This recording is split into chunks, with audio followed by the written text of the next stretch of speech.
So if I have two beta sheets, I can either stack them on top of each other in an orthogonal fashion or in a parallel fashion. And again, these are real proteins, so you can forget about the perfect situations. But here you can likely see that they're packed roughly that way, and this one is at least more parallel, even if there is a bit of an angle between them. This particular protein is called fatty acid binding protein, and it's a friend we already looked a bit at. I'll get back to that in a second. And this particular protein, I think that's an immunoglobulin that occurs in your immune system. In each layer, all of the strands are aligned.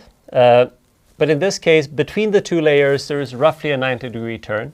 Here too, the individual strands are aligned in each layer, and the two layers are also aligned.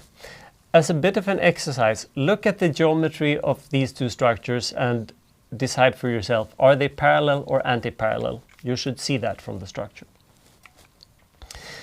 This was the first protein, fatty acid binding protein. Is it parallel or anti-parallel? Anti-parallel. And that's characterized by these really short loops between them. This was an NMR structure I showed you before. So fatty acid binding protein has a couple of nice properties. It's using this feature of a beta sheet where every second amino acid is pointing to one side of the layer and every second amino acid to the other side of the layer. So when this is constructed, each of these layers have hydrophobic on one side and hydrophilic on the other side. When we put both of these two together, you're effectively going to have a very hydrophobic interior, but the entire exterior here is soluble. So this is, you could say that each layer is amphiphatic, meaning that it's, well, they say half of it is one side of it is hydrophobic, the other side is hydrophilic. Typical for detergents or anything that you use to solvate oil in water. The part that we're solvating here is that we're binding a fatty acid on the inside. I think I have an illustration of that shortly. This fold has a name. We occasionally call it a beta cylinder or beta barrel. It might not be entirely obvious, but again, we want to make sense of something and try to organize it hierarchically.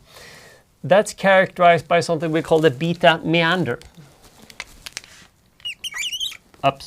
Beta meander. Fold. So meandering is this process that rivers show when they erode rocks or everything in nature. And what happens is that when the river changes direction, right, it's always eroding the rock when it's making the turn, and that means that you extend the river there. So the meandering part here is characterized by this, that we're having one sheet and then we're making one short turn and we directly continue with the sheet bound to the first, and then making one short while strand 3 is binding to strand 2, etc. So there are no complications in the pattern. Super simple and easy and nice structure, but it has some drawbacks that you will see shortly.